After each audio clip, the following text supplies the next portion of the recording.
Boa noite. Boa noite. Estava fazendo um teste aqui.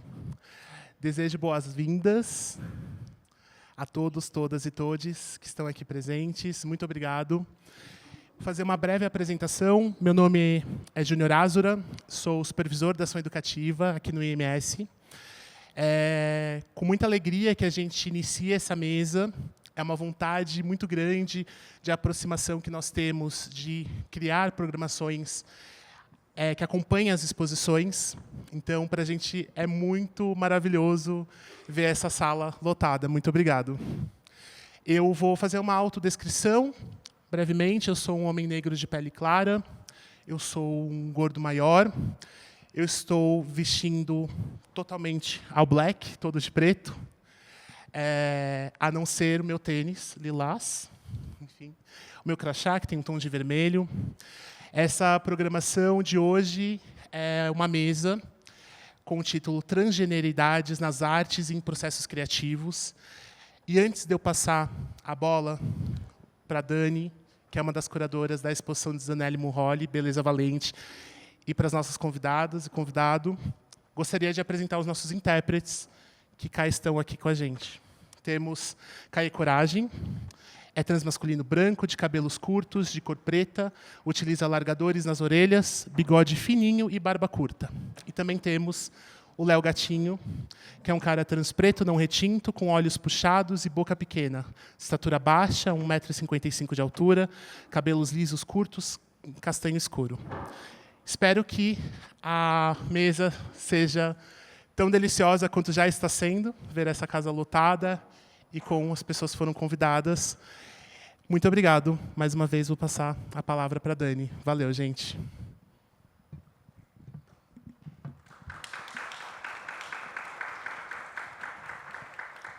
Boa noite. Eu sou Daniele Queiroz, eu sou uma das curadoras da exposição. Eu fiz a curadoria da exposição Zanelli Murroli Beleza Valente, junto com o Tiago Nogueira e Ana Paula Vitório. Eles não podem estar aqui hoje, mas eu deixo aqui também registrado esse encontro da curadoria com a educação. Vou me autodescrever muito brevemente. Eu sou uma mulher negra de pele clara, estatura mediana, estou usando roupa preta, branca e jeans com uma bota. Para a gente, acho que esses encontros têm sido muito bonitos e interessantes de pensar, para além da exposição, né, e para além do trabalho de Murroli, do trabalho artístico, acho que tem uma dimensão que talvez seja mais fundamental, que é o trabalho como o ativismo, né? Murroli se identifica como uma pessoa que é ativista visual. Então, isso é mais importante até mesmo do que a construção da obra no sentido artístico tradicional, digamos assim, né?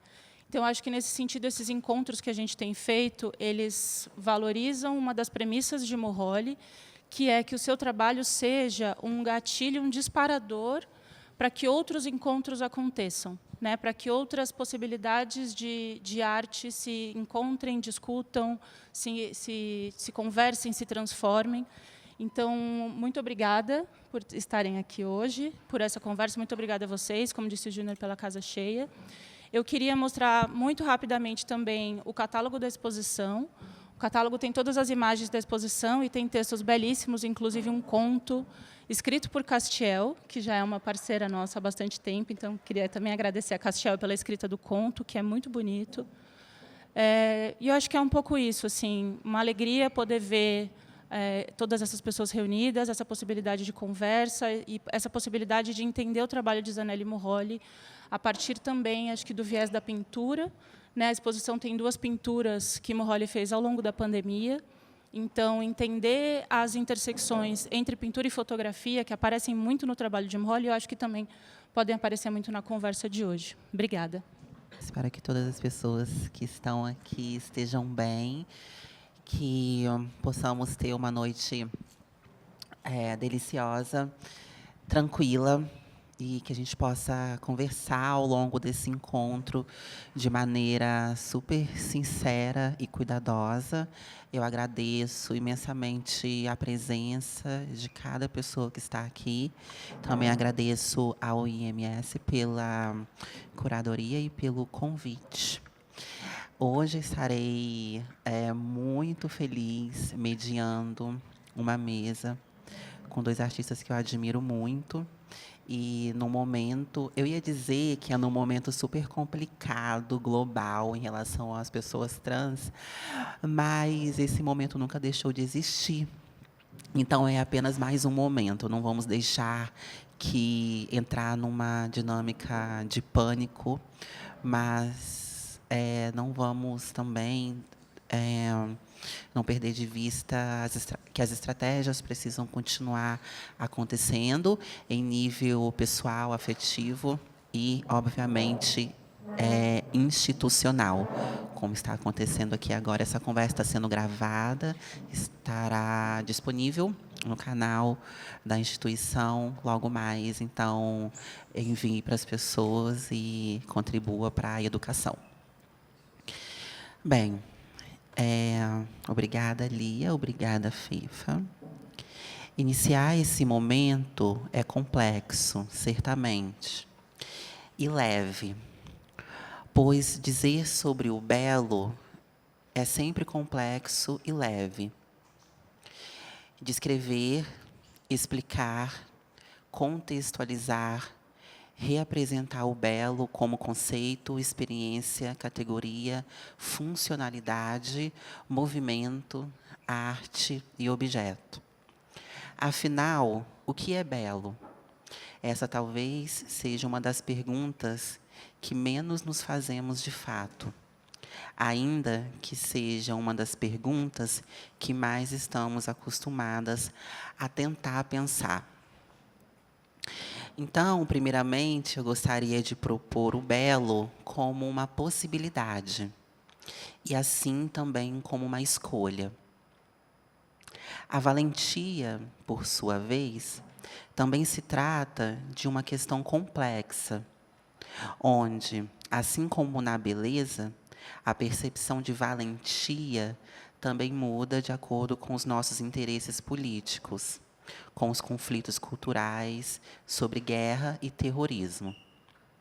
A valentia também é percebida de acordo com o cinismo das missões civilizatórias de paz, missões antigas e contemporâneas que buscam levar a paz para algum lugar. Talvez a paz seja algo que esteja presente nessas duas experiências, na beleza e na valentia. Sim, essas experiências almejam provocar a paz, ou ao menos estão rodeadas pelo desejo e pela ficção da paz. Então, temos 3 palavras importantes aqui: paz, beleza e valentia. Mas, além da paz, a beleza e a valentia também almejam o prazer, a liberdade, a libertinagem, o fetiche, o dinheiro, o amor, a transexualidade, a negritude, a cisgeneridade, a branquitude, a retomada de terras, a originalidade. A valentia e a beleza almejam as cicatrizes, a prostituição, as mudanças de sexo, o sexo, as cores, as pinturas, as texturas, a geometria, a mesa de cirurgia. A valentia e a beleza almejam o medo, a angústia, a vergonha, o desamor, a transição de gênero, a autorrepresentação, o mercado da arte, a agenda curatorial brasileira e global, o Ocidente, o Oriente e a transmutação da carne. A beleza e a valentia também é almejada por Lia de Castro, pelo Fefo Lins e por Zanelli Murroli, por todos nós. E assim chegamos aqui no projeto Beleza Valente, um projeto especialmente valente e belo, onde o olhar para o dentro e para o semelhante é o que estrutura toda essa história proposta por Zanelli e por nós. Ou melhor, eu diria para além do olhar, porque, de fato, não é apenas um olhar, a pintura, mas um gesto de caminhar nas 7 direções do conhecimento sobre o mundo em que vivemos e o mundo onde queremos morar. Dentro, fora, alto, baixo, esquerda, direita e para dentro. Beleza Valente.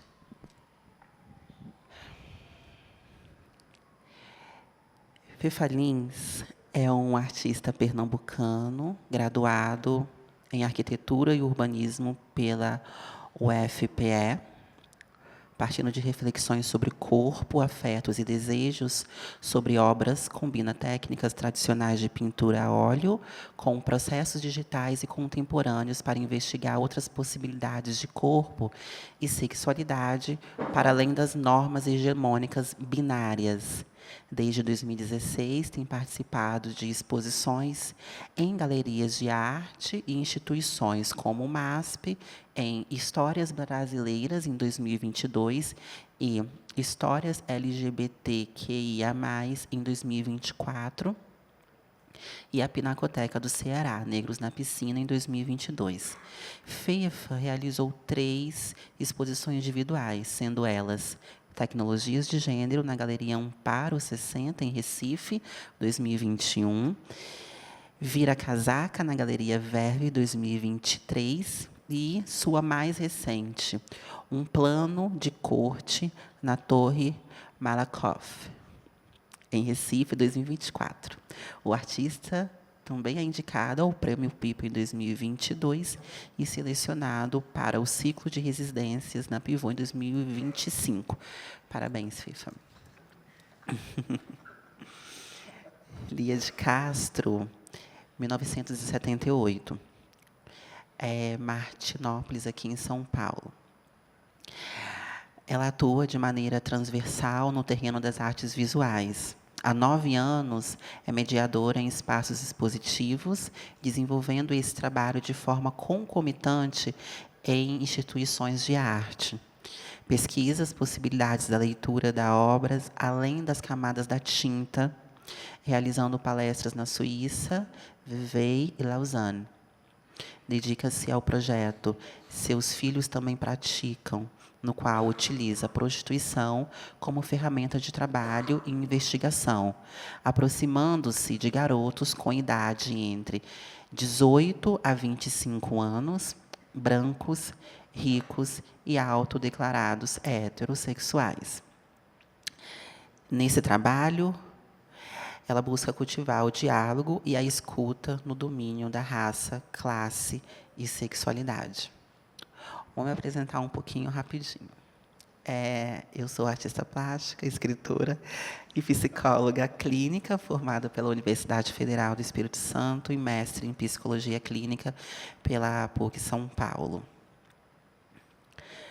Por enquanto é isso.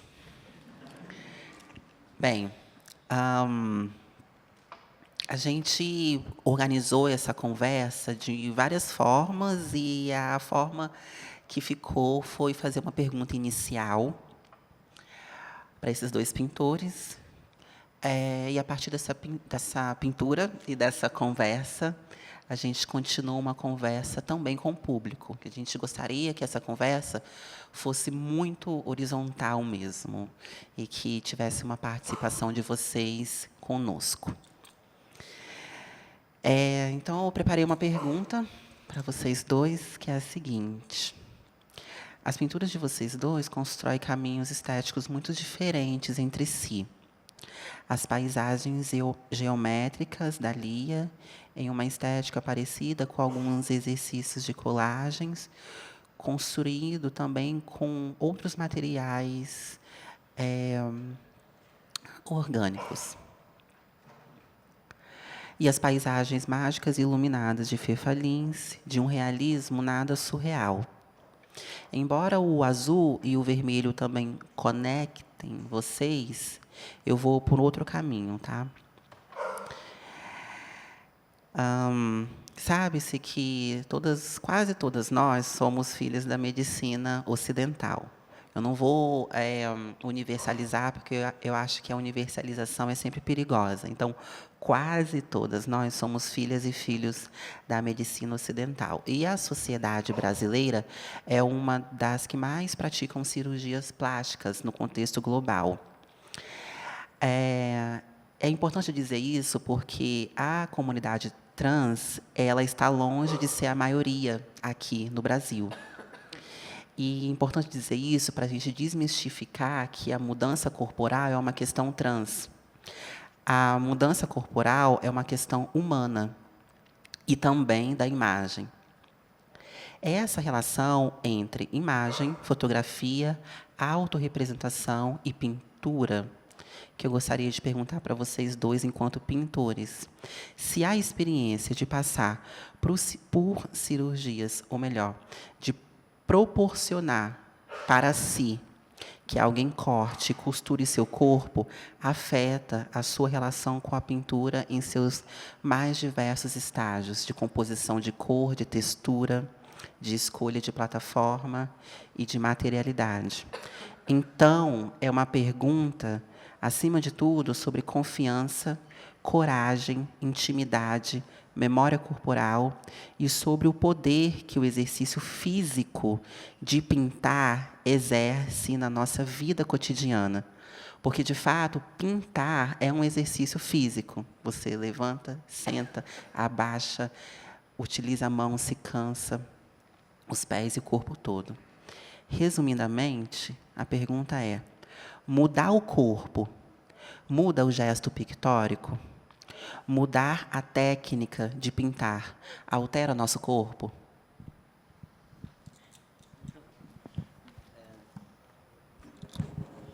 Muito boas suas perguntas. Eu acho que até preparei aqui também uma apresentação que fala muito disso, né? Não sei quantas pessoas aqui conhecem o meu trabalho.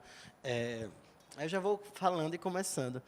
Eu coloquei pintar e transicionar. O meu trabalho que eu vou mostrar aqui, né, são pinturas que eu tenho feito, que são autorretratos, que mais do que testemunhas de um processo meu, eles são, na verdade, eu entendo como tecnologias que me ajudam a transicionar e a viver. Inclusive, cirurgias entra muito nisso também, né? Eu trago corte muito no meu trabalho, então acho que eu vou continuar. Também, eu sou uma pessoa transmasculina branca, cabelos pretos, barba, tenho algumas tatuagens, estou vestido todo de preto. Vamos lá. E eu começo com essa pintura.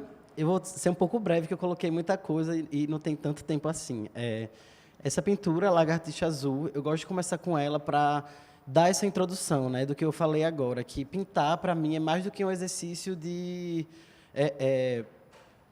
representar o meu corpo. Na verdade, pintar é uma ação, né? Assim, é um gesto que me transforma. Assim, eu não crio uma tela, a tela me cria.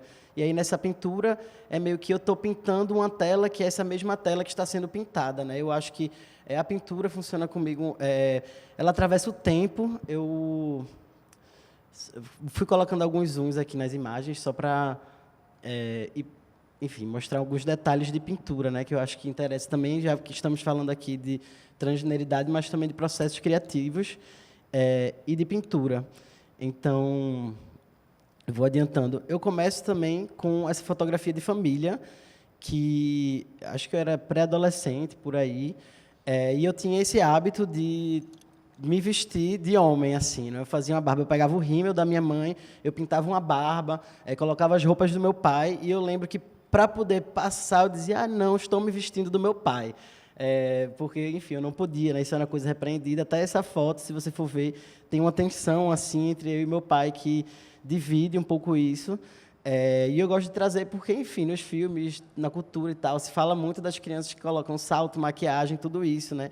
E aí eu gosto muito dessa ideia de que, inclusive, a ideia do próprio rímel, que é um dispositivo, né? É um objeto de criação de feminilidade, que é a maquiagem. E aí, 2020, na pandemia, isso foi até antes de hormonizar, se eu não me engano, eu encontrei essa foto de família nas minhas pesquisas, e aí eu voltei nela, disse, se eu repetir esse gesto, né? E aí essa brincadeira de fazer a barba, digamos, criar um dispositivo de criar uma masculinidade utilizando esse objeto que é construído para criar feminilidades. E aí eu faço meio que esse exercício que eu fazia, tomando um pouco de consciência disso, né? E aí eu trago também, enfim, vou dar essa introdução lá da minha infância, porque eu acho que o que eu tenho feito, né, a mesma coisa que transição. Eu não acredito que vem de um lugar e vai para o outro. Eu acho que é uma coisa contínua da nossa vida, que vem de antes e continua depois de nós. E aí eu trago essa foto de infância em um desenho que eu fiz nessa mesma época. E se você perceber, o desenho é um Vegeta, né, um personagem de Dragon Ball, mas ele está vestindo essa roupa, que é a mesma roupa que eu estou vestindo aí, né? Tem essa calça, essas munhequeiras, uma coisa meio ação. Então, de certa forma, eu comecei a olhar para isso como se fosse já um princípio de autorrepresentação, né? Uma forma de começar a se ver. E aí isso foi um desenho no caderno de poesia que eu tinha, assim, sempre gostei, e até hoje isso caminha um pouco também com o meu trabalho, um pouco não, bastante.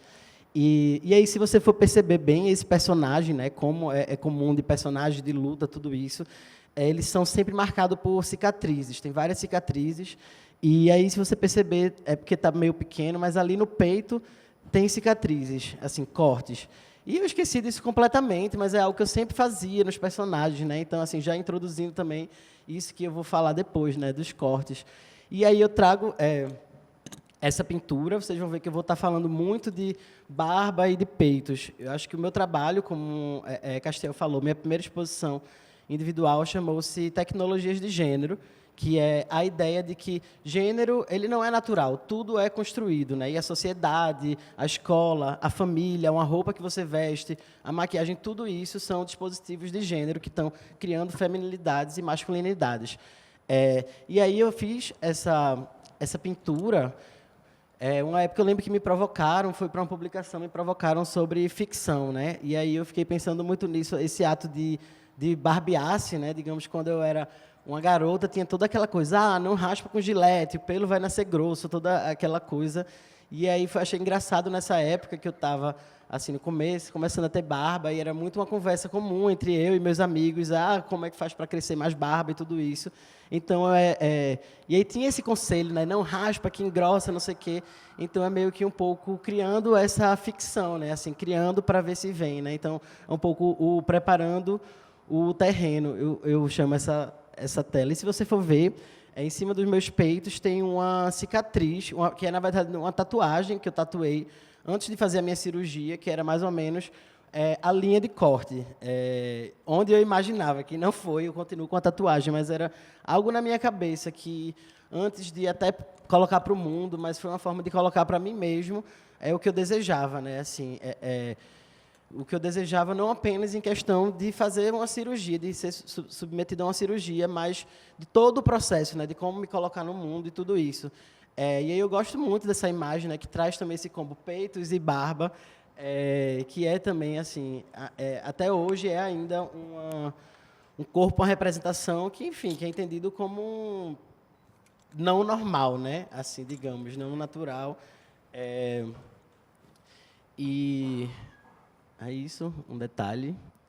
E aí, falando nessa coisa da minha pintura, muito da minha pintura, na verdade, eu faço muitas vezes para me enxergar. Quando eu comecei a pintar esses autorretratos, foi uma época que eu não tinha espelhos em casa, foi uma época também antes de eu me entender enquanto uma pessoa trans, embora isso me atravesse a minha vida inteira, né, como vocês podem ver ali desde sempre, mas quando eu comecei a entender isso dessa forma mais objetiva, né, uma pessoa trans, e aí o que é que eu quero para o meu corpo, o que é que eu quero, porque de repente coisas que eu sempre imaginei, mas não ousava dizer a mim mesmo, dizer em voz alta, eu comecei a fazer isso, né, também nesse período de pandemia, e eu fiz essa pintura, que eu pintei essas duas telas, essa é uma posição, posição da moça reclinada, que eu vou retomar um pouco depois.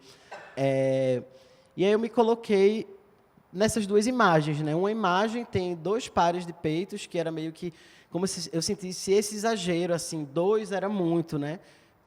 E na outra eu fiz meio que, e se eu tirasse, como seria? Isso foi até antes de você quer comunicar com as pessoas, assim, sobre meus processos de transição, né? Foi algo que eu fiz para mim. Então, eu acho que minha pintura, mais do que querer fazer uma pintura, eu pinto porque eu preciso pintar, porque é uma forma também que eu lido com minhas questões e com meus processos, né? Então, eu trago isso, e aí o que é engraçado, curioso, também que esse peito aí, que eu pintei, esse peito batido, né? ficou até muito parecido com o meu peitoral pós-cirurgia, né? Faltando só as cicatrizes aí, mas existe uma coisa assim que eu não sei mais, sabe, o que vem antes, o que vem depois, como eu mostrei aquele desenho de infância. Quando eu fiz essa tatuagem, eu não tinha essa memória, assim, esse desenho ficou esquecido por muitos anos, né? Mas, de certa forma, voltou, então eu fico pensando, quem mandou o sinal para quem, né? Tipo, enfim, tá tudo no espaço, assim. E aí, o que aconteceu? Essa pintura, não sei se vocês conseguiram ver ali, 2020 e 2024. Em 2024, essa pintura ia para uma exposição. Até então, eu sempre expus ela sem moldura e tal, eu gostava dela do tecido, porque ela é uma pintura também que eu deixo nessa primeira fase da pintura, que se chama o underpainting, que é quando você faz essa primeira estrutura monocromática, que isso enfim, uma técnica aí, centenária, milenar. Você faz essa primeira estrutura e depois você vai colocando umas camadas, né? E aí, meio que para mim, eu não consegui avançar com essa pintura. Eu deixei nessa primeira camada, eu deixei a tela fora do chassi, porque, de certa forma, para mim, foi como entender aquilo enquanto um processo sempre aberto, sabe? Eternamente aberto. Então, para essa pintura, eu não consegui encerrar ela, então, por muito tempo, eu achei que eu não tinha terminado, até que, enfim, finalizei. Em 2024, por motivos comerciais, me fizeram, tá bom, vou emoldurar, que me pediram e tal, e aí foi para uma molduraria, quando chegou lá, dividiram, cortaram essa imagem em duas e molduraram separadamente. E aí, enfim, o que eu fiz? Tirei depois, arrumei alguém para costurar, e essa pintura ela tem uma cicatriz de queloide, que é como a minha que eu tenho no peito. Então, como eu falei, faltou apenas a cicatriz para essa figura de baixo ser o peitoral que eu tenho hoje, e essa cicatriz veio depois, né? Assim, foi de forma acidental, mas isso aconteceu, né? Então, eu tenho entendido que essa tela era algo que vai se transformando, é meio que isso, né? Ela vai se provando assim. Essa pintura é uma pintura minha que circulou bastante em exposições, em revista, tudo. E é Seios Fartos. Eu lembro que na época eu escrevi algo como Seios Fartos, dos Seios Fartos, que era eu nesse processo, né, de entender essa minha decisão e de... Porque não é uma coisa simples de você querer fazer uma cirurgia como essa e você ir atrás, né? Existe preparação psicológica, emocional, financeira, tudo isso. E, enfim, de certa forma também tem um toque, né? Às vezes o peito aparece, mas nessa tem um toque, assim, lidar. Eu acho que tem algo aí. E aí eu trago também essa pintura que se chama Broderagem. Ela estava na minha primeira exposição individual, Tecnologias de Gênero, e ela eu gosto muito, sou eu e um amigo meu. Assim, na maioria das minhas pinturas, eu estou sozinho, eu estou comigo mesmo, e poucas vezes eu trago outras pessoas para posarem comigo, né? Não falei aqui, mas o meu processo de pintura primeiro, existe uma certa performance diante de uma câmera que eu deixo lá filmando, e às vezes eu sonho com um gesto, eu imagino alguma coisa e eu performo aquilo diante de uma câmera, né? Depois eu vou lá no computador, olho os frames, e aí abro o Photoshop, começo a mexer e tal, e transformar. Então, assim, parte desse processo performático vai para um processo digital e depois vira uma pintura, e quando chega na pintura, às vezes tudo se transforma, assim, sabe? Então, assim, eu tenho, né, esses métodos, mas tudo pode mudar o tempo todo. E aí eu chamei Catel, esse meu amigo, Gabriel, para posar comigo, porque ele também era um sapatão como eu. A gente era sapatão do mesmo tempo, e a gente estava nesse processo de transicionar. Foi uma das primeiras pessoas com quem eu conversei, sabe? E a gente trocou essa experiência. E eu acho que é uma coisa muito comum das experiências trans, que é essa troca de saberes, né? Se você for ver, assim, os médicos não sabem o que a gente sabe. Por exemplo, minhas amigas travestis que conhecem ali de química e alquimia, sei lá, que fazem com os corpos, é muito mais do que muitos dos médicos, né? Eu mesmo, assim, o meu corpo tem coisas que sei lá o que está acontecendo, né? Porque realmente a medicina cisgênera não alcança, né? Então, enfim, é uma grande coisa. Então, para mim, esse quadro é um pouco sobre essa troca de saberes, né? Eu tenho um pouco, mostro o teu que eu mostro o meu, mostrando dispositivos, ele mostra o packer, eu mostro o meu baida, tem um pouco dessa coisa. E eu acho que também é uma cena que, eu não sei, eu mesmo nunca vi, né? Eu nunca vi em filmes, eu nunca vi na arte, eu nunca vi essa representação, né? De duas pessoas transmasculinas ali, interagindo no momento íntimo. Então, tem uma coisa do meu trabalho que eu penso também, é que às vezes eu crio também pinturas que eu gostaria de ter visto, imagens que eu nunca vi na minha vida crescendo, e até para eu me entender trans, foi porque eu não tinha referências, né, de transmasculinidades até hoje. Quando a gente pensa, é muito pouco o que a gente vê nos filmes, na publicidade, na arte, na cultura como um todo. Eu gosto muito dessa pintura. E tem o título dela é Broderagem, né? Tem um pouco também dessa coisa da broderagem masculina, cisgênera, que é aquela coisa, e o que seria uma transbroderagem, né? Eu acho que é um pouco isso. Essa é uma pintura de 2022. Essa pintura, até hoje, eu não sei lhe dizer assim, exatamente o que é, né? Para mim, foi um momento, muitas pinturas, para mim, eu trago. E eu faço, depois eu vou entendendo as peças se encaixando, né? Mas foi a primeira vez que eu assim, coloquei uma interação de eu comigo mesmo, assim, só que é só uma cabeça, né? Então, assim, e tem uma caveira ali que ela aparece depois também. Para mim, tem um pouco de quantos eu fui, quantos eu vou ser, e essa possibilidade de mudança. E tem ali no cantinho uma frase, e se transformar eu rio, que é uma frase da música da Linda Quebrada com Aventura Profana. Enfim, referências, né? E eu trago também esse trabalho que se chama Engolir a Seco, Mastigar o Ferro, Serrar o Peito 2, e que nesse trabalho eu trago, na esquerda, um tecido que é restos dos tecidos que eu uso para esticar minhas telas. Então, minhas telas, eu compro um tecido, corto ele, estico, preparo a tela, tudo isso. E aí esses restos, muitas vezes eu uso como um paninho para limpar o pincel. E aí acabei de entender que esses paninhos parece que é um resíduo, né? Ele é composto da mesma matéria que compõe as minhas telas, né? E depois, quando eu pego o estico, parece que eles mesmos são pinturas, né? E, ao mesmo tempo, tudo que eu estou pintando, eu não só pinto uma tela, eu não estou pintando uma imagem. Quando eu estou pintando uma tela, eu estou processando tudo que está acontecendo na minha vida, sabe? São processos, são rituais, é alquimia também, tudo isso está acontecendo, então, com certeza, tem muito dessa energia nesses panos, né? E aí teve esse pano que, antes de eu pintar ele, eu escrevi uma poesia minha, que é o trecho do título dessa obra, vem dessa poesia, e ao lado tem o meu binder, que virou um objeto obsoleto para mim depois que eu fiz a cirurgia. Mas o binder também, comecei a entender ele como uma pintura feita pelo meu corpo, porque ele é marcado por marcas de sangue e de suor, muitas marcas de sangue, porque eu também usava fita, e a fita cortava os meus peitos, eu colocava o binder, então tem muito rastro de sangue, e aí é isso, né, mistura. Eu lembro que uma vez uma amiga falou, Fefa, tu pinta com sangue, e aí eu até escrevi recentemente um texto, e eu acho que eu pinto com sangue, os vermelhos que eu uso, eu consigo ver cada um é um sangue coagulado, o outro é um sangue que ficou manchado ali, e sei lá, às vezes eu passo na rua depois de pintar, as pessoas, tu tá sangrando, e é a tinta que eu uso, né? Então, assim, tudo se mistura. E aí, o texto, a poesia é essa, né? Virar homem, virar a casaca, ir à caça, engrossar a casca, secar a cascata, engolir a seco, mastigar o ferro, serrar o peito, peitar o espelho, refletir o monstro, vomitar o bicho, foder a bicha, gofar na cama, deitar na pista, pisar na bola e perder-se de vista.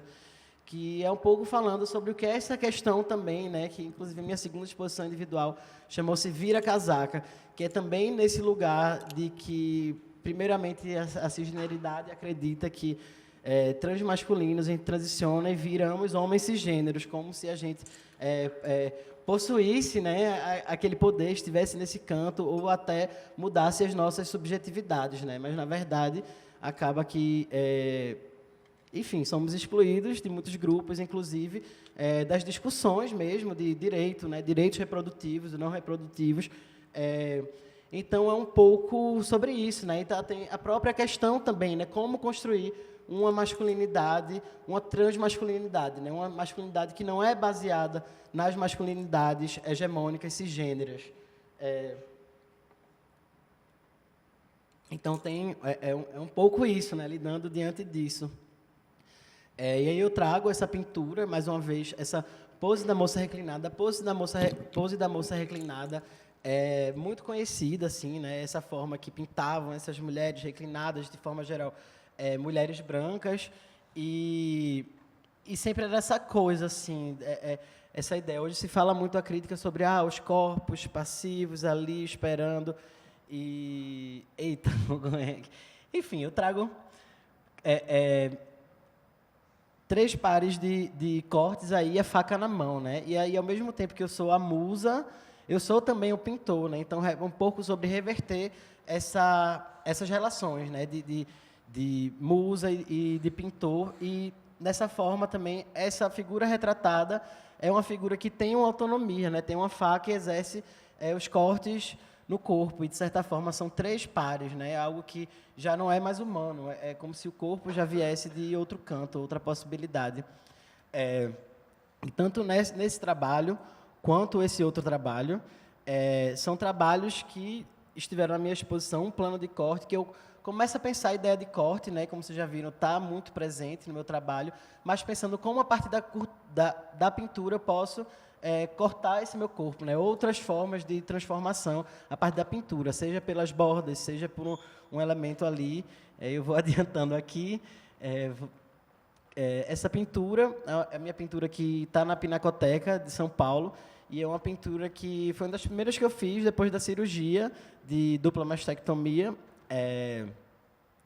E um pouco, para mim, é isso, né? Como transformou. Depois dessa cirurgia, Castiel, quase todas as minhas pinturas você vai ver que tem um sanguezinho. Tem pintura minha que até a lua tem um sanguezinho, assim, eu não sei, porque me marcou muito também essa coisa do processo, mas do corte, da cicatriz, então isso vai sendo reproduzido, né? E aí eu vou usando isso até como para falar de outras coisas, né? Às vezes não é só apenas que eu estou falando do peito, uma coisa, né? São de outros cortes, e eu vou tentar passar. E essa pintura é a mais recente que eu fiz, e aí nela eu trago o sangue, pela primeira vez, trazendo, de certa forma, o sangue, digamos, o sangue que escorre pela vagina. E aí é uma questão... Enfim, né, de certa forma, eu queria trazer um pouco para a gente poder abrir o diálogo sobre corpos transmasculinos que, enfim, também são corpos que menstruam ou não, ou pararam, mas são corpos que gestam, né, ou não, e que são constantemente excluídos, né, inclusive o acesso à saúde. E eu pintei essa tela depois de um momento que eu, enfim, tive um acontecimento, sangramento, tudo isso. Isso já foi uma tela que eu pintei depois, meio que tudo se limpou, está tudo limpinho, tem um sol, tem a coisa, tem a toalha, mas tem esse sangue que é os rastros que fica, né? E eu cheguei quase a escrever nessa tela assim, algo escrito mesmo, né? Pela saúde transmasculina, ginecológica, obstetrícia, tudo isso. Não escrevi, mas eu acho que está tudo isso gravado nessa pintura. Então, e aqui, por último, eu trago essa pintura que é também um pouco desse gesto de acolhimento comigo mesmo, né? E a pintura se chama Cuidado Comigo. Eu acho que fala tanto sobre o cuidado comigo, cuide de mim, mas também eu acho que tem um cuidado comigo. Eu posso trazer outras coisas, né? Como uma figura ali traz um crânio atrás. E é isso. Obrigado.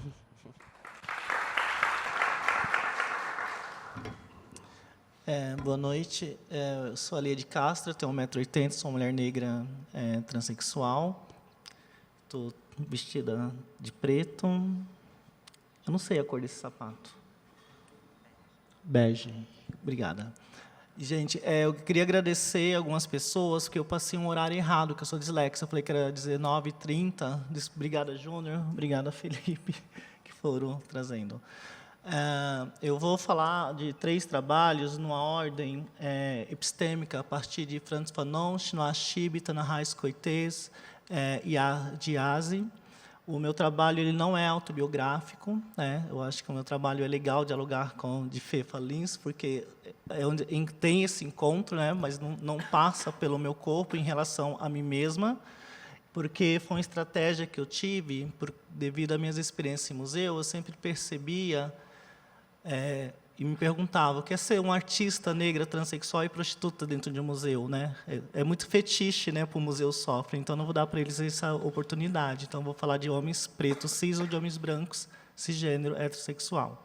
Então esse trabalho, o Davi, da série Os Nossos Filhos, porque eu vou fazer no meio que em séries, que eu sou virginiana, então tem que ir colocando assim umas caixas, não para encaixotar, mas para poder dialogar, ok? Então, a série Davi é Os Nossos Filhos. Os Nossos Filhos é uma série da onde eu vou ter prática sexual com homens negros entre 18 e 25 anos, e pela simples questão para eu poder dialogar sobre a masculinidade deles.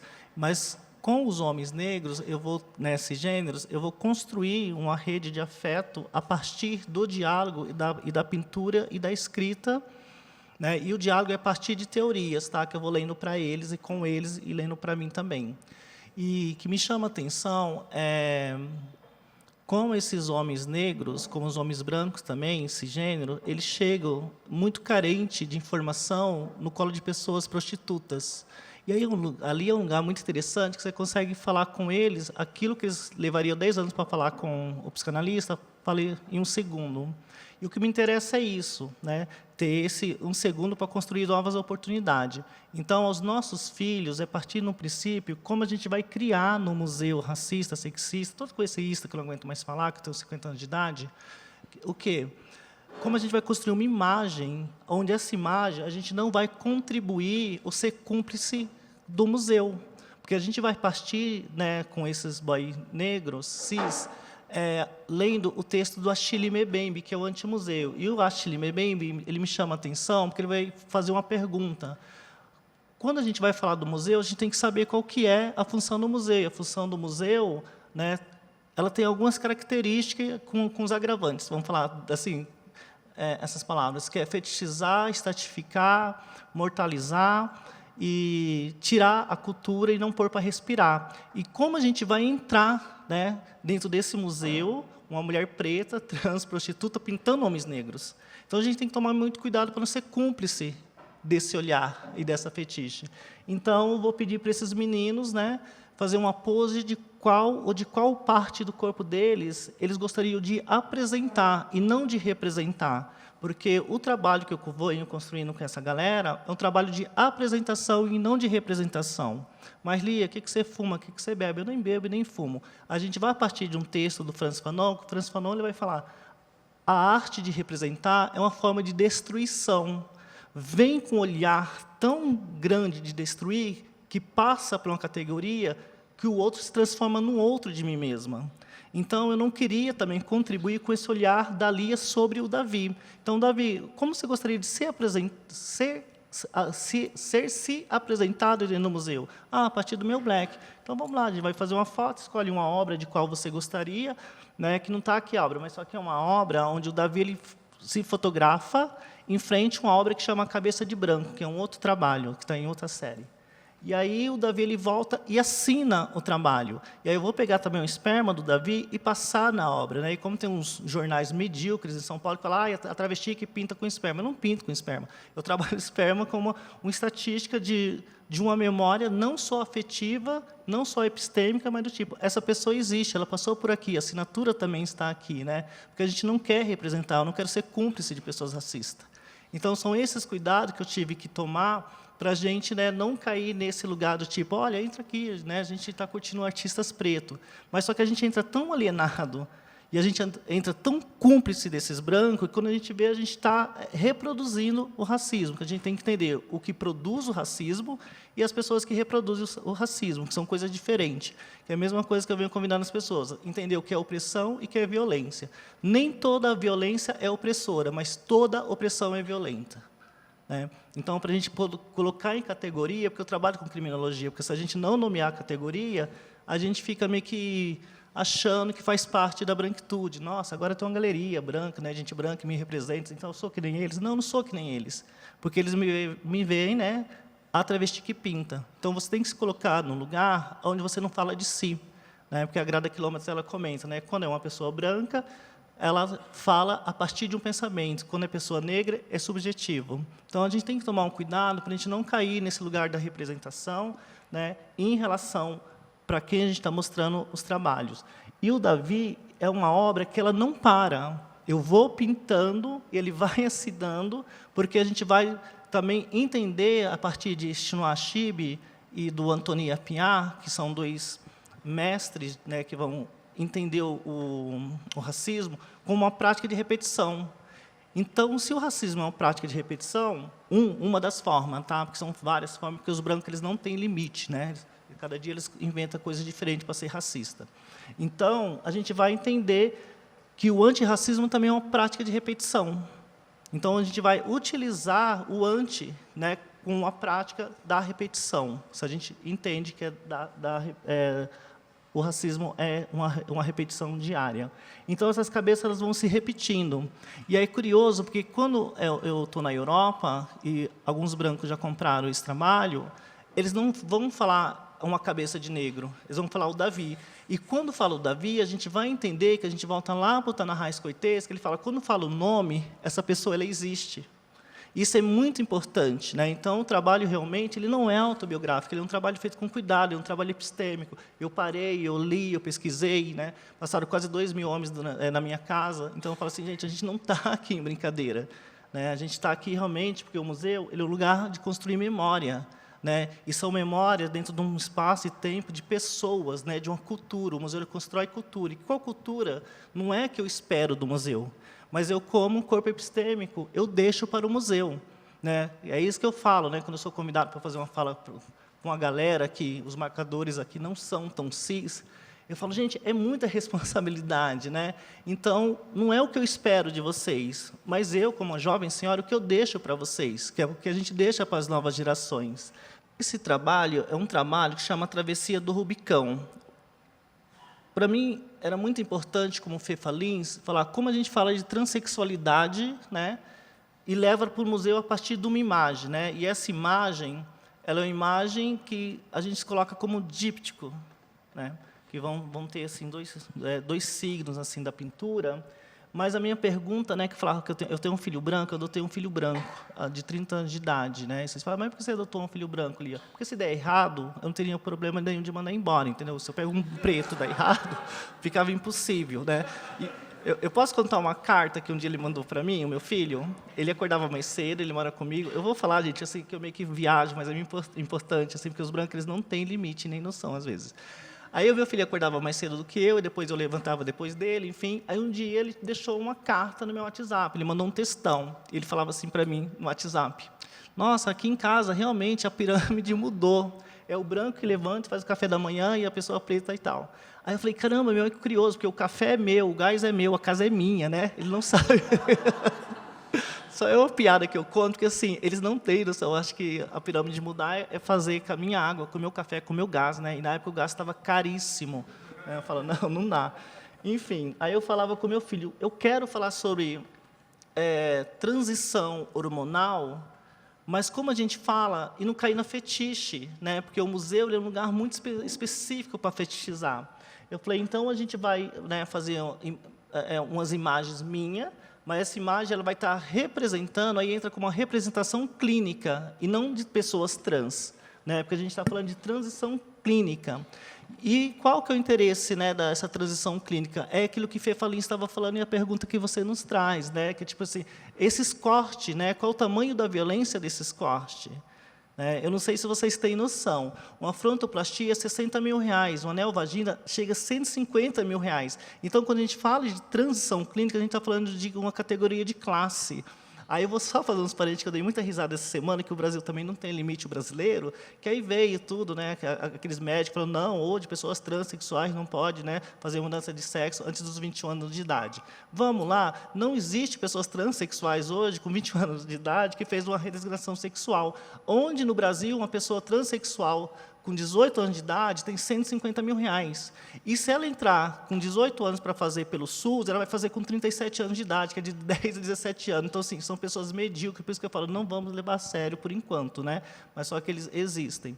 Então, como que a gente vai pensar numa transição clínica sem precisar fetichizar o corpo? É pensar na natureza morta. Né? É nessa natureza morta, porque a transição ela é uma morte para vir uma vida. Né? Então, a gente vai pensar a transição clínica como lugar violento, quando a gente também coloca o nome da obra como A Travessia do Rubicão. Não sei se vocês têm essa informação, né? Mas, segundo as histórias dos brancos europeus, o Rubicão era um rio que dividia duas Europas. Aí o cara chega lá no Alexandre e fala assim, Alexandre, se você atravessar esse rio, vai dar ruim. Aí o cara fala, não, então eu não vou atravessar. Mas um tenta atravessar, os outros vão tentar atravessar, porque eles sempre querem atravessar para roubar a terra das pessoas, e que nos interessa nesse conto, que é uma travessia sem volta. E se você volta, você não é a mesma pessoa. Que é isso que a gente está falando de uma transição clínica e de uma transição social. Né? Nós não somos as mesmas pessoas. Né? E por que nós não somos a mesma pessoa? Não é só porque a gente atravessou um rio que tem muita dor, é porque a gente não quer ser assimilado a pessoas cisgêneras. Né? A gente não quer ser confundida com pessoas cisgêneras. Né? E isso a gente vai da descolonização radical de Frantz Fanon, que Frantz Fanon fala, o que é a descolonização radical? É quando as sujeitas e sujeitos subalternizados falam, não queremos ser assimilados a vocês. Né? Porque quando a gente coloca peito, não é sobre mulheridade cis, né? É sobre saúde mental. Né? Quando a gente faz a nossa transição hormonal, não é sobre querer ter uma passabilidade cis, né? É a gente querer ser humano, mas não humano como vocês. Né? Então, é entender que a travessia do Rubicão é mais ou menos por esse viés. E esse trabalho é um trabalho que chama O Passante. Né? Eu não vou falar do processo, porque não dá tempo, porque é um processo muito longo, mas eu vou falar o que está por trás desse trabalho a partir da palavra passante. A palavra passante é um termo usado pelo Achille Mbembe, que está num livro que chama Brutalismo. O que interessa desse livro Brutalismo para mim? É o passante em relação à geografia. É entender que a geografia, pensada pelos brancos, vamos pensar na fronteira, que quando eles utilizam a palavra fronteira, eles estão falando, é um lugar de passagem, mas só que depois eles vão entender que essa fronteira pode ser um lugar que pode construir muro, porque o outro é tão estranho a ponto de ser estrangeiro. Então, você não atravessa.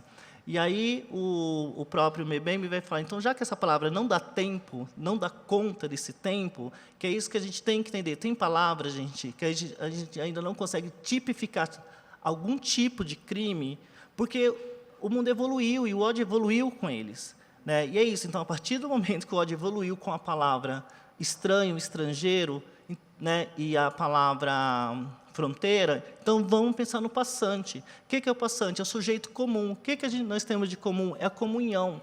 E a comunhão não de só comungar, né, mas o passante é interessante do comum, porque o comum, para o Mbembe, como passante, é o primitivo do sujeito.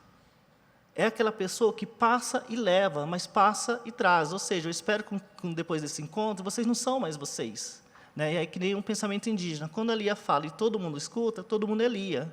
Quando o Castiel fala, todo mundo escuta, todo mundo é Castiel. Então, são esse convite que o Mbembe está falando do passante. Aí, o passante são obras que eu vou comprar, pintadas por pessoas brancas, e vou pintar pé de pessoas pretas sobre a obra. Porque a gente está falando o museu como lugar de passagem de pessoas pretas. Porque essa ideia colonial, tipo, nós temos, né, eu escuto muitas pessoas pretas cisgêneras falar, vamos dominar o museu. Olha, você fala que não é uma pessoa branca, porque a palavra dominar o espaço é um pensamento capitalista branca. Quando eu estou no museu, eu sou o museu. Eu não estou dominando o museu. Quando eu fiz a minha exposição no MASP, uma galera branca do MASP queria que o nome da exposição fosse Lia de Castro. Eu falava, não, porque a exposição não é autobiográfica. Eu quero que o nome da exposição não seja em todo e nenhum lugar, porque vocês têm que perguntar se eu quero estar aqui. Então, eu acho que são esses convites, porque a gente tem que meio que balançar. Né? Será que eu quero fazer parte? Né? E essa parte da Lia, será que ela só é física? Né? Será que a gente não pode deixar um diálogo? Né? Que nem assim, eu meio que abri mão de ficar escrevendo, porque a gente vai entender que essa escrita, né, que ela é física, essa escrita, ela fica ali de uma forma estratificada, ela é um pensamento também muito europeu. E porque a gente tem que pensar na questão da linguagem. Né? Quando chega os brancos e falam, mas aqui não tinha cultura, tal. Não tinha, mas só que ela era verbal. Né? Então, a gente também tem que entender as possibilidades de linguagem. E aí a gente vai pegar esses trabalhos pintados por pessoas brancas, para colocar pé de pessoas pretas e pôr de ponta cabeça. Por que é legal pôr de ponta cabeça? Porque, às vezes, o nosso olhar é tão colonial que a gente chega no espaço, percebe-se que falta alguma coisa, mas a gente não consegue enxergar. Porque a gente já está no olhar viciado. Né? Eu sei disso, porque eu já trabalhei, né, na Casa Grande, que eu chamo de Casa Grande, é a Bienal de Artes. E lá eu falo assim, gente, aqui falta alguma coisa, mas só que a gente não conseguia enxergar, porque eu enxergava o mundo com o olhar de um homem branco. Né? Então, você fica uma questão assim, meio... Eu chamo de retina colonial. Né? O que é retina colonial? É quando eu vou perguntar para quase 2.000 clientes brancos e para quase 600, né, homens brancos, mas só que das forças policiais, e para quase 20 homens negros, eles dão a mesma resposta. Então, eu vou falar o quanto que o nosso olhar ele é seduzido e convidado a ver o mundo, a pensar o mundo, a amar o mundo, a gozar o mundo, a gastar o mundo, com o olhar de pessoas brancas. Então, a gente tem que pegar, às vezes, o trabalho e colocar de ponta cabeça. Ou seja, a gente está pensando em outra perspectiva, que é uma técnica de desenho. Qual que é essa técnica de desenho? Vai, estou fazendo um retrato seu. Nossa, mas está meio torto, não parece, né, com a pessoa que estou retratando. Então, a gente coloca de ponta cabeça. Aí é legal porque o nosso olhar, a nossa cognição, a nossa forma de enxergar, o nosso cérebro, ele inverte. Então, é isso que eu convido, né, todas as pessoas, quando for pintar, quando for dialogar, vamos falar palavras que não vão contribuir, que não vai ser cúmplice com a branquitude. Né? Eu vou parar por aqui para a gente poder trocar uma ideia, que para mim é mais importante escutar do que ficar falando que não é uma louca aqui. Tá? Mas é isso, obrigada. Obrigada, Lia. Obrigada, Fefa. Eu preparei algumas perguntas, mas vocês tocaram em todas elas. Eu faria ainda assim, porque eu gostaria de ouvir e alimentar um pouco o meu ego, mas eu acho que é o momento do público. Por favor, quem será a primeira vítima? O primeiro convidado, o primeiro sorteado.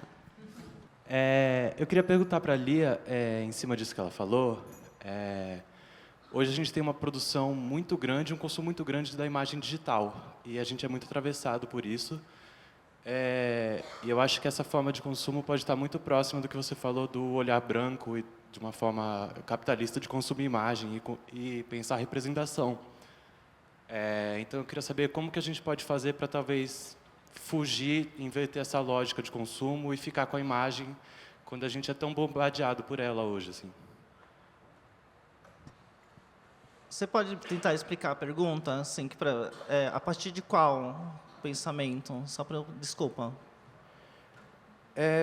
Em relação ao consumo da imagem? Imagina, é porque você trabalha com pintura e é uma outra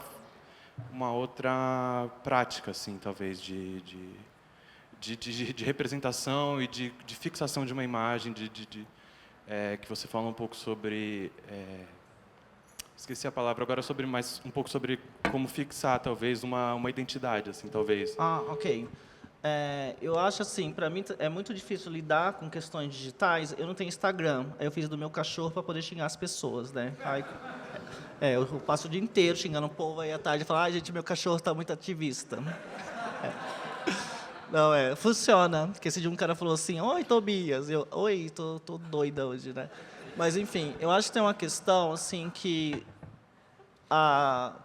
eu tenho viajado muito em ponte aérea e eu percebo que a mídia, ela está que nem um aeroporto, ela se tornou terra de ninguém. Cada dia tem uma lei. Então, se a gente já entende que cada dia tem uma lei, que é isso que o Mbembe ele fala, se a gente já entendeu que o museu é um lugar que não tem lei, né, em relação à branquitude, como a gente pode produzir uma imagem que não vai ser cúmplice? Entendeu? Como a gente vai fazer um trabalho que não vai ser cúmplice de forma nenhuma? Porque quando a gente fala de descolonização radical, não dá a oportunidade para a prática criminal. Né? E é isso que eu penso, né? Eu falo porque assim, quem compra os trabalhos são pessoas brancas e cisgêneras riquíssimas. Poderia dar muito errado se essa imagem ia contribuir com a fetichização. Mas só que chega um momento ali do olhar que a questão é tão técnica e o processo, né? Para todos os clientes, eu faço questão, quando compra, né? Claro que a gente vai marcar um jantar, que a gente quer comer um pouco, né, trocar uma ideia, mas falar do processo, porque o processo ele é mais interessante, não hierarquizando, né, do que o produto final, porque a gente aprendeu com as pessoas brancas valorizar o produto final e não o processo. E quando essas pessoas brancas escutam o processo do trabalho, eles ficam em estado de choque, né, e esse estado de choque ela é levada a um lugar de comunicação para eles poderem entender que outros corpos também estão pensando e aquele trabalho ele não é um trabalho inocente, né? Ele se torna quase um arapuca, né? Que é tipo, eu vim comprar uma obra numa travesti e chega a dar de cara, né, com a pessoa que pensa, né? E que pensa diferente deles, porque eu acho que essa é a questão, e pensar diferente não significa que nós não estamos construindo coisas iguais. Então, procura construir alguma imagem que não seja conivente, alguma imagem que não vai, né, dialogar com algum lugar racista, ou com algum lugar que, de repente, se torna um marcador de fetiche.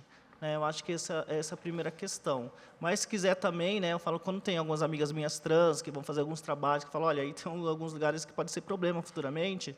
Não, eu falo, então você vai ter que bancar. Né? Porque a gente também tem que bancar, porque eu, como prostituta, né, eu banco a minha prostituição. Né? Tipo assim, eu sou a minha prostituta. E ser prostituta é se colocar em risco.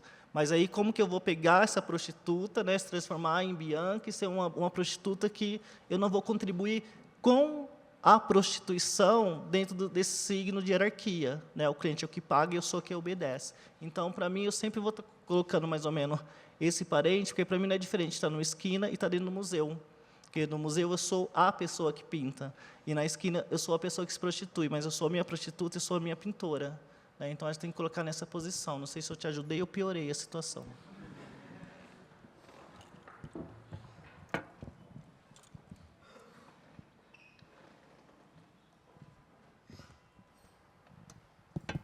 Boa noite.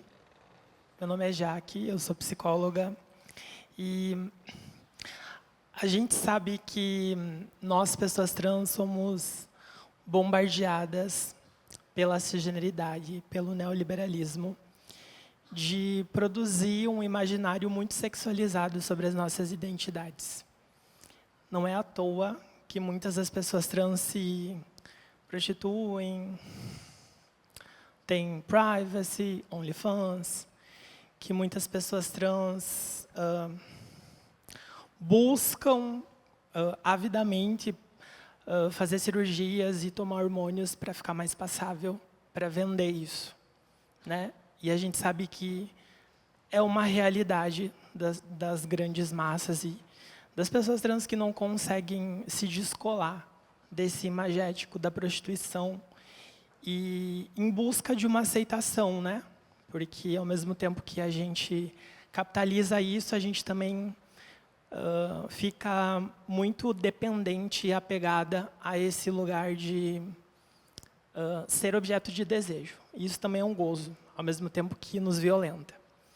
E aí eu vejo que a gente está muito distante de imaginar, de construir um imaginário e de ver a nossa identidade, a nossa existência como arte e como potência.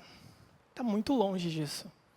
Tipo, né, a gente se sabota, a gente tem muita disforia, a gente briga entre nós, a gente compete quem é mais passável, quem não é, quem tem mais cirurgia, enfim. E aí eu queria ouvir de vocês como que vocês acreditam que a gente pode olhar para as nossas existências né, com mais carinho, com, sei lá, com mais acolhimento, com mais afeto entre nós mesmos, para a gente não ficar tão dependente desse olhar de sexualização e conseguir construir outra coisa que seja mais leve, mais bonito, como a Castiel começou, né, a fala dela, né, falando sobre paz, sobre, né, encontrar um lugar de ternura com a nossa identidade. O que a gente poderia fazer para se desligar desse neoliberalismo que, né, usa nossos corpos e descarta?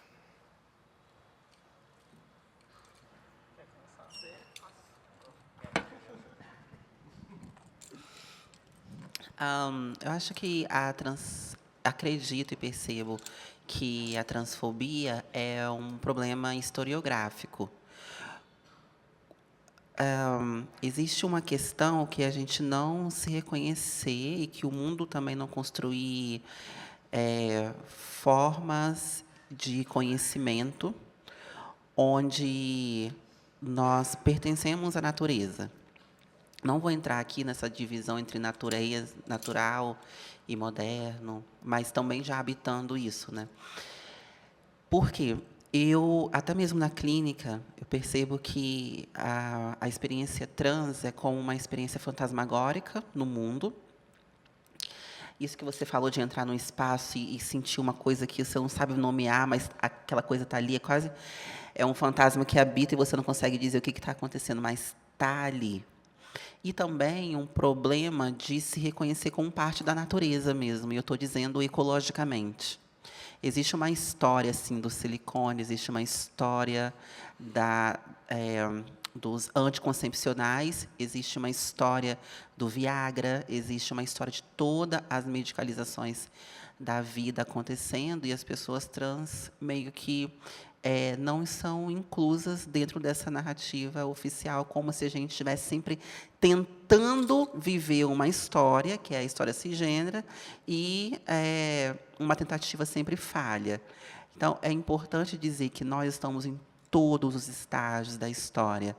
As pessoas trans, elas não nasceram na década de 80 com alguma revolução feminista.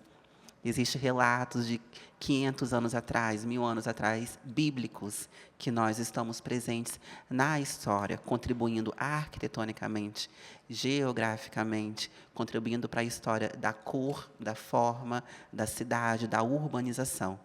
É importante, para mim, é radical pensar a gente fazer parte da natureza, porque aí eu acho que descola rapidamente nós de uma ideia de monstruosidade, porque monstruosidade é aquilo que deu errado na natureza.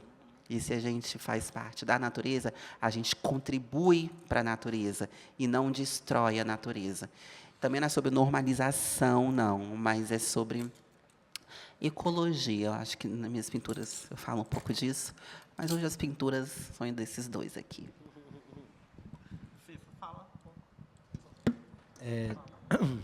Não lembro exatamente a pergunta, mas para mim é isso, né? Eu acho que a gente nasce nessa sociedade extremamente transfóbica e eu lembro, para mim, o que é que eu sentia e pensava assim quando eu era muito mais jovem sobre pessoas trans e, enfim, que vem carregado de todos esses sentidos, né, transfóbicos que a gente vai aprendendo durante a vida. E, para mim, o que realmente foi me transformando é conhecer pessoas transgêneras, né? E isso eu acho que até hoje, mesmo, né, como tu falou, tem competição e tem aquela coisa, tem tudo, mas ainda assim eu acho que é o mais fortalecedor também quando a gente muda a nossa referência, né? Eu acho que é essa busca também. Eu acho que como o Castiel falou também mais cedo, sobre a gente fazer por nós, né? Assim, a beleza... Desculpa, estou meio confuso aqui, mas não tenho muita resposta. Mas eu acho que, para mim, o que acontece, tipo, nas minhas pinturas também, eu comecei a fazer as pinturas porque eu precisava me enxergar, né? Assim, mais do que me representar. Então, eu acho que essa conexão também comigo e com o meu processo, né? Acho que de pintura é algo que eu posso ter para mim, para lidar com tudo isso que está acontecendo, e eu lido dentro daquilo ali, da mesma forma que eu lido também na terapia, ou numa conversa, ou nesses momentos entre nós. Eu acho que, enfim, acho que se fortalecer dentro desses caminhos é uma das possíveis soluções.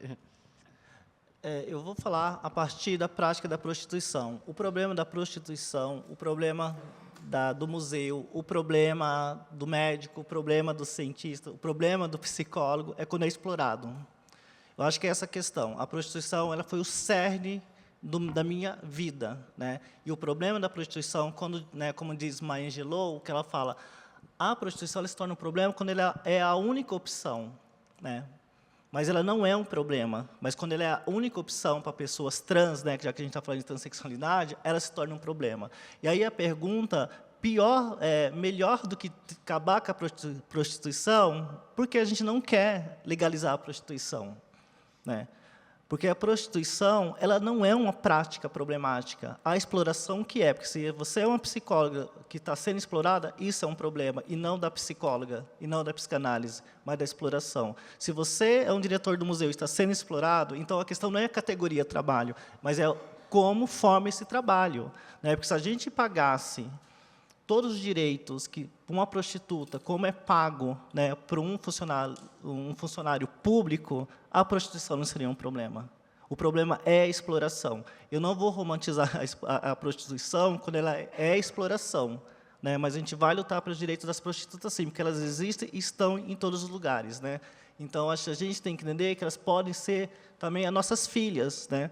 E seria incrível ter uma filha e chegar assim, ai, mãe, quando eu crescer, eu quero ser prostituta que nem você. Eu falar, olha que legal, porque eu lutei por esse direito, né? É esse lugar que a gente está falando, né? E agora também poder entender que a hipersexualização, eu vou trocar a palavra disforia por cisforia. Nós sabemos quem nós somos. Agora, os cisgênero, que são cisfóricos, que quando eles vão olhar, eles não vão se conectar e dialogar com o nosso corpo. Então, essa conta não é nossa. E eu adoro brigar com as minhas amigas trans quando a gente briga por causa do tamanho dos nossos peitos, porque é o único momento que a gente está sendo corriqueira. Sabe? Ai, estou brigando por causa do meu cabelo, estou brigando por causa do meu salto, ai, roubou meu salto. Gente, se o problema da transfobia fosse esse, nós estaríamos assim, maravilhosas, né? Mas a gente não vai romantizar a prostituição ou qualquer trabalho quando ele é tem uma exploração, né? Então, acho que são questões diferentes, né? Seria incrível uma pessoa que é doméstica falar, eu sou doméstica, mas o problema da questão doméstica é a exploração, né? Então, a categoria exploração que a gente tem que exterminar. E a gente tem que legalizar a categoria trabalho. E viva as prostitutas. Quem é prostituta que ergue a mão? Que eu não quero me sentir sozinha. Isso, arrasou. A gente está em todo e nenhum lugar, você entendeu? Tem muitas de nós, né? Muitas de nós. Viva as prostitutas, gente. Uma palma para as prostitutas. Viva as prostitutas.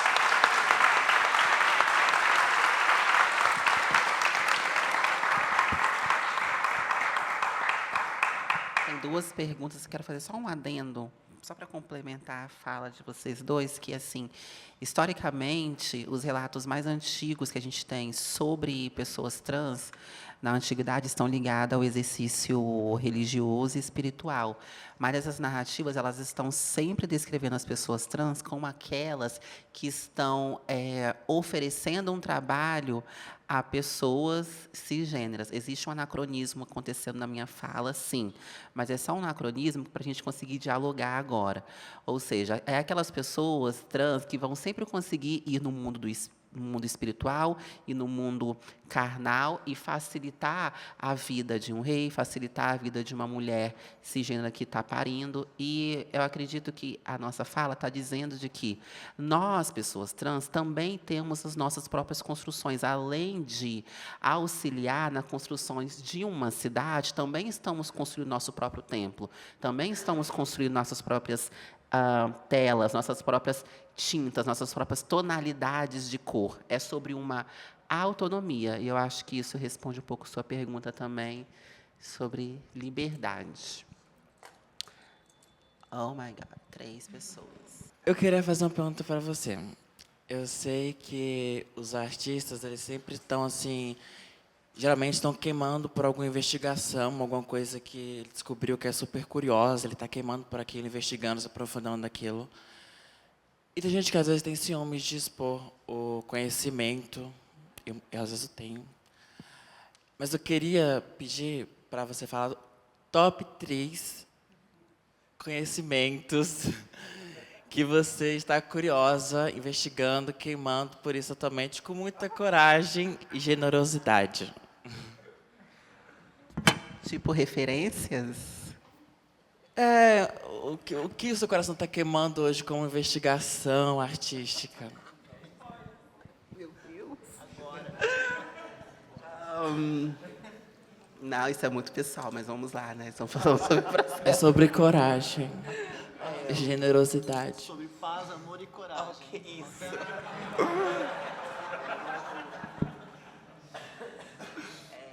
Bem, eu acho que é uma informação pública. No segundo semestre eu vou fazer uma exposição individual no Rio de Janeiro. Então, tem 3 questões importantes nessa trajetória aí desse processo criativo. E tudo isso pensando a escultura e a pintura, tá? A primeira é o desaparecimento da minha mãe. Ela é desaparecida há 15 anos.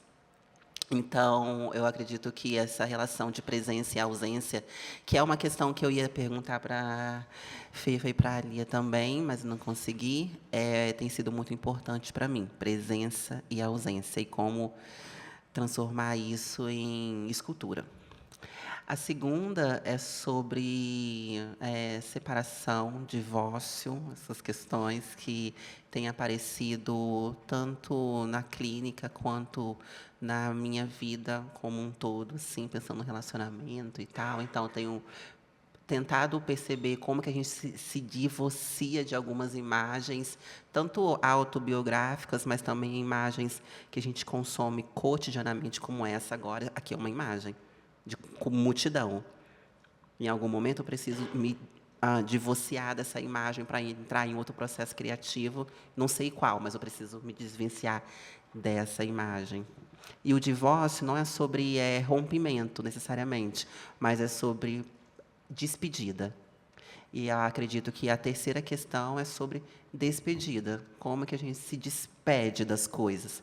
Não necessariamente romper, não quero mais falar com você, apenas tudo acabou, tudo vai ser esquecido. Mas como se despedir, quase no final de uma escola de samba, quando você se despede do samba. Aquela memória ela vai continuar acontecendo. Eu tenho uma série de pinturas que é desenhando passistas após o desfile. É uma despedida.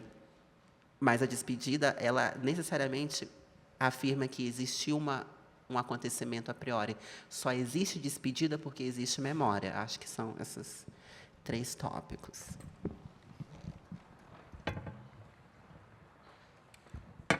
Vamos fechar com ela e depois você, tá bom?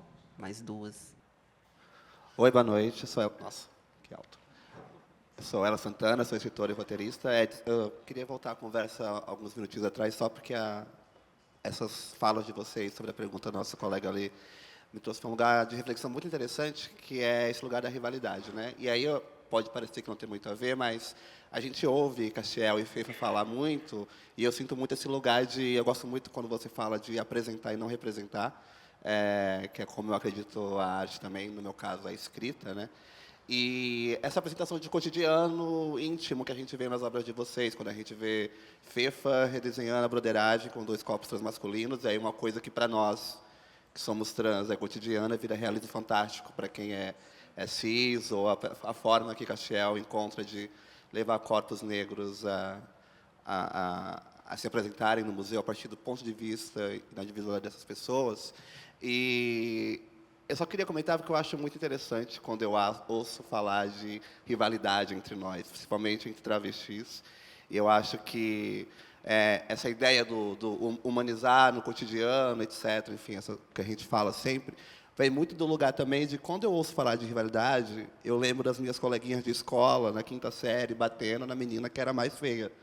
Eu lembro das minhas colegas de trabalho fazendo roda de conversa para falar que a menina mais próxima do chefe estava dando para ele. Eu lembro da minha família, as mulheres brigando com as vizinhas, porque uma tinha um peito maior que o outro. Então, acho que faz parte da humanização também. E isso, eu deixo claro, eu aprendi convivendo com corpos trans não necessariamente brancos. Eu acho que a gente que está fora da branquitude tem uma facilidade maior de ver as coisas para um lugar mais humano, justamente pelo esse histórico milenar de desumanização, de que nos excluir até desse senso comum da rivalidade também, né? Travestis não têm rivalidade feminina ou travesti porque elas são travestis. A feminilidade em si é pautada em feminilidade, é pautada em rivalidade, né? Eu desafio uma mulher cis dessa roda a falar que nunca esteve em uma rodinha de mulheres com alguém falando mal de alguém só por ser mulher, às vezes não sabe nem quem é, entendeu?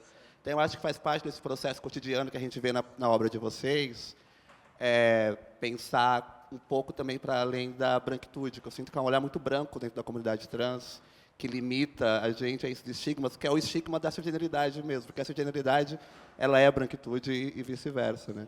Então, eu achei legal rolar essa conversa aqui agora, eu só queria pontuar isso, que, sim, travestis não são rivais, a feminilidade em si é pautada na rivalidade, né? Era só isso.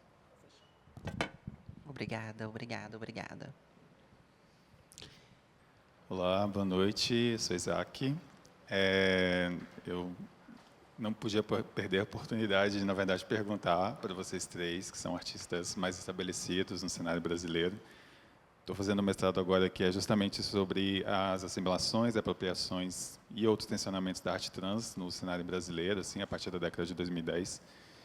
E aí, uma coisa que me é importante assim saber de vocês, que já estão mais estabelecidos, é justamente esse diálogo institucional. Assim. Fefa, eu sei que tem uma obra que foi musealizada, mas como Lia falou um pouco sobre, por exemplo, quando ela foi escolher o nome da própria exposição dentro de uma instituição. Então, como é esse diálogo de você geralmente estar lidando com uma estrutura que é do sistema, né? Bem normativa, de como vocês, que já estão mais estabelecidos no mercado, inclusive podem dar mais dicas para artistas mais jovens, de como esse diálogo deve acontecer, porque justamente o que a gente pode ver, como o título do meu mestrado diz, às vezes é uma apropriação das obras, das poéticas, do pensamento, Então, é muito legal, a gente coloca você aqui para falar, e aí um beijo, não tem mais nada, e a relação com o artista não se estabelece a partir dali. Então, assim, aonde for possível falar sobre justamente esse diálogo institucional. Assim. É isso, obrigado.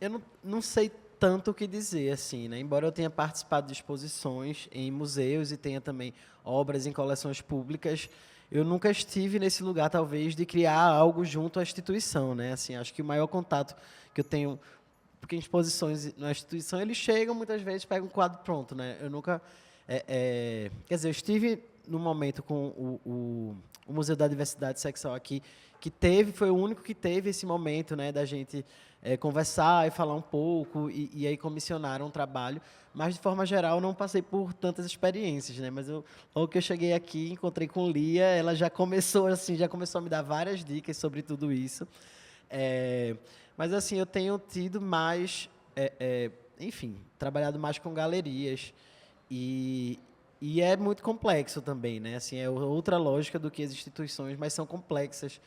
E o que eu acredito hoje, enfim, acho que estando nos espaços, assim, para mim, por exemplo, agora, no próximo mês, vou conseguir realizar finalmente uma oficina. Eu gosto de fazer oficinas de pintura, né? E aí é uma forma de eu conseguir uma grana e tal, quando não está vendendo tudo isso. E aí agora eu consegui, junto com um projeto com a minha galeria lá de Recife, Amparo 60, e a gente vai conseguir uma oficina gratuita para pessoas trans, que isso vai acontecer dentro da oficina, né? Então eu entendo assim, parte do meu diálogo também é sobre assim, tem isso, a gente vai trabalhar a venda de obras, tudo, mas pensar como é que também eu consigo que aquela outra parte também me ajude nas minhas outras missões, né? Que não é apenas pintar e lhe dar um quadro para vender. Então, é isso. Eu acho que tem uma questão muito do Frantz Fanon, que eu sempre vou estar repetindo, que é a descolonização radical. O que é a descolonização radical? É o direito do sujeito subalternizado dizer não, né? E aí, quando eu conheço, né, alguns galeristas, que são galeristas medíocres, eu vou dizer não quero trabalhar com essas pessoas. Eu tenho esse direito, é o direito que eu me dou, né, a liberdade que eu mereço estar. E aí vai ter uma outra questão, que eu vou construir a Bianca, que é prostituta, a Lia, que é pintora, e a obra de arte ela tem a sua própria vida. Ou seja, a gente tem que respeitar o tempo desse trabalho. Então, quando eu conheço essa galeria que me representa, que é Martins e Monteiro, a gente vai fazer vários combinados, né? E são combinados do tipo, eu não quero ser cúmplice de vocês, pessoas brancas, né? Ah, mas Lia, a galeria está na Rua Jamaica, número 50, né? Que em Jardins, o metro quadrado é mais caro. Sim, está lá não significa que eu sou igual a vocês. Então, a gente tem que deixar esse lugar bem escuro dessa negociação, porque eu parto do princípio de como essas pessoas vão me ver na Rua Jamaica. Nunca vão me ver como artista, sempre como travesti. Então, eu tenho que me comportar como uma travesti no sentido, eu sou a minha travesti. Né? E aí eu vou fazer uma lista de obras, tipo, essa eu não quero para esse colecionador, não me interessa. Ah, o museu que é esse? Não vai vender para esse museu. Se quiser, bem, porque a gente tem que naturalizar o nosso sentimento. Né? A gente não pode ficar negociando e fantasiando a violência. Ah, né, eu escuto muito de colecionadores. Olha, o que acontece? Se vender essa obra, né, para esse colecionador, vai ser legal para o seu trabalho. Não vai ser legal para o meu trabalho, não vai mudar nada na minha vida. A gente não precisa desse tipo de negócio medíocre. Então, se o artista não tiver a capacidade de falar não, ele se torna um artista medíocre. Tem um pensamento do Ta-Nehisi Coates que ele fala, pensamento medíocre não está descolado de um corpo medíocre. Então, a gente também tem que perguntar até onde a gente está sendo medíocre de nós mesmos. Né? Então, a capacidade de falar, não quero que você compre. Por quê? Porque eu não quero. É isso. Aí, quando a gente quer ser um pouco mais educado, que eu me esforço às vezes, eu falo, não tem disponível. Gente, é tão simples, você entendeu? Não está disponível obra. E é importante, porque realmente tem museu que não é interessante para mim. Tem colecionador que eu não quero o trabalho que eu venho construindo, porque a gente tem que entender que o nosso trabalho ele é um pensamento epistêmico. Então, eu tenho que ter uma responsabilidade de redistribuição epistêmica. Para mim, não tem sentido um colecionador ter mais do que 5, 7 obras minhas. Não tem sentido. Né? Então, é esse lugar que a gente tem que entender como a gente está redistribuindo o nosso trabalho e para que a gente quer redistribuir o nosso trabalho. Eu queria que todas vocês comprassem o trabalho, mas só que vocês não têm dinheiro. Também eu não quero ficar pobre. Seria um sonho, né? Mas só que é isso, né? Eu não sou também volta Bob, né? Tipo assim, eu preciso pagar a conta, né? Eu tenho um cachorro de 7 mil reais, eu tenho um carro, eu tenho um apartamento, eu faço meu cabelo, eu comprei meu peito, eu comprei minha periquita, enfim. Então eu falo, a gente também tem que saber negociar também, para não sair também falando não, tá? Eu falo assim, vamos também entender que não, qual tipo de não, né? Não sair fechando as portas. E sobre, né, exposição com... dentro do mercado, né? Eu entendo que tem feiras que para mim não é interessante, né? E quando a gente vai negociar com o museu, também é entender que eu acho bem mais fácil para nós que o nosso trabalho é construir trabalhos, você entendeu? Dialogar com trabalhos, né? E perguntar, sei lá, o museu X falar, gostaria de te expor, é perguntar como eu vou contribuir, né? Porque de repente eu não tenho nem resposta, então não é interessante. Então, acho que assim, gente, não vamos queimar a largada. Eu falei isso muito com a Jaqueline e com as meninas que trabalham na galeria. A gente não vai queimar a largada. A gente não vai deixar o objeto ansioso. Né? Então, acho que é desacelerar, entender, nós não somos pessoas brancas cisgêneras. Né? A gente não sonha, a gente não abraça a árvore para poder sair pintando. Sabe essa coisa, o povo branco, bate palma, pessoal, abraça a árvore, eu sonhei, fui lá e pintei. Não, não existe, travesti nem dorme às vezes, entendeu? Então, é saber como a gente vai redistribuir o trabalho.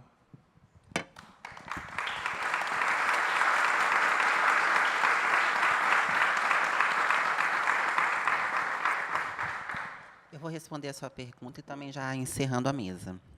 Existe uma técnica que eu amo, uma discussão na arte aí nos últimos 50 anos, que em torno do site specific, que é uma forma de construir espaços dentro de espaços, considerando a ecologia que já acontece ali.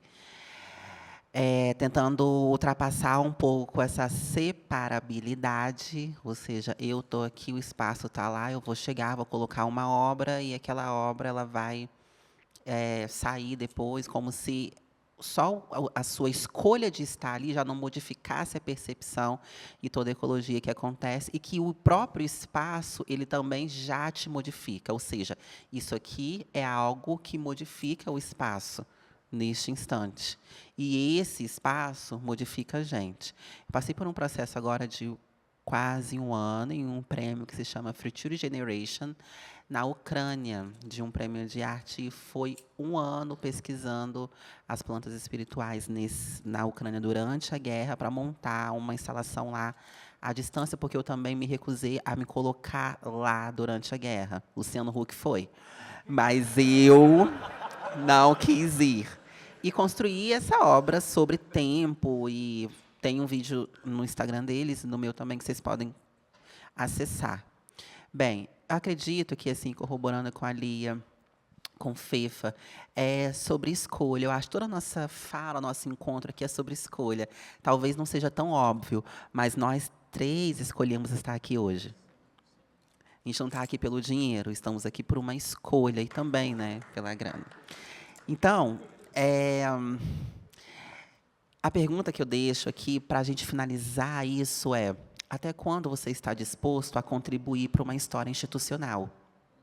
Até quando você está disposto a investir o seu tempo para construir a sua própria instituição? Porque a carreira, de certa forma, é uma instituição. No sentido Foucaultiano, assim, de estou pintando demais isso aqui, talvez eu preciso sair porque está craquelando, já está deixando enjoado, então eu preciso sair para construir outra coisa. Acho que são duas perguntas. Até quando você está disposto a defender a galeria, ao museu, à instituição, até quando você está disposto a sair um pouquinho e ver outras coisas. E, novamente, não é sobre universalização ou binarização. São só perguntas mesmo para a gente levar para a vida. Eu gostaria de agradecer imensamente a Lia, imensamente a Fefa,